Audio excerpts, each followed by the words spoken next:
بھلا تم نے ان لوگوں کو نہیں دیکھا جن کو کتاب سے حصہ دیا گیا تھا کہ وہ گمراہی کو خریدتے ہیں اور چاہتے ہیں کہ تم بھی رستے سے بھٹک جاؤ، اور اللہ تمہارے دشمنوں سے خوب واقف ہے، اور اللہ ہی کافی کارساز ہے، اور اللہ ہی کافی مددگار ہے۔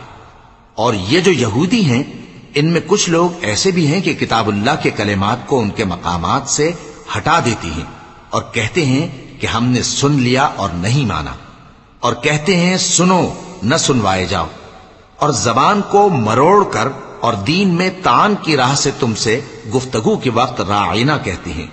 اور اگر یوں کہتے کہ ہم نے سن لیا اور مان لیا، اور صرف اسمع اور راعینا کی جگہ انظرنا کہتے، تو ان کے حق میں بہتر ہوتا اور بات بھی بہت درست ہوتی۔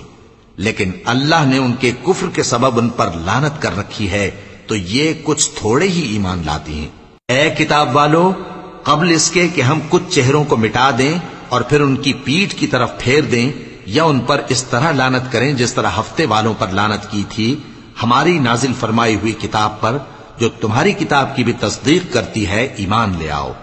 اور اللہ نے جو حکم فرمایا سو سمجھ لو کہ ہو چکا۔ اللہ اس گناہ کو نہیں بخشے گا کہ کسی کو اس کا شریک بنایا جائے، اور اس کے سوا اور گناہ جس کو چاہے معاف کر دے، اور جس نے اللہ کا شریک مقرر کیا اس نے بڑا بہتان باندھا۔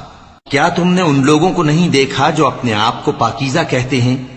نہیں، بلکہ اللہ ہی جس کو چاہتا ہے پاکیزہ کرتا ہے، اور ان پر دھاگے برابر بھی ظلم نہیں ہوگا۔ دیکھو یہ اللہ پر کیسا جھوٹ طوفان باندھتے ہیں، اور یہی کھلا گناہ کافی ہے۔ بھلا تم نے ان لوگوں کو نہیں دیکھا جن کو کتاب سے حصہ دیا گیا ہے کہ بتوں اور شیطان کو مانتے ہیں، اور کفار کے بارے میں کہتے ہیں کہ یہ لوگ مومنوں کی نسبت سیدھے رستے پر ہیں۔ یہی لوگ ہیں جن پر اللہ نے لعنت کی ہے، اور جس پر اللہ لعنت کرے تو تم اس کا کسی کو مددگار نہ پاؤ گے۔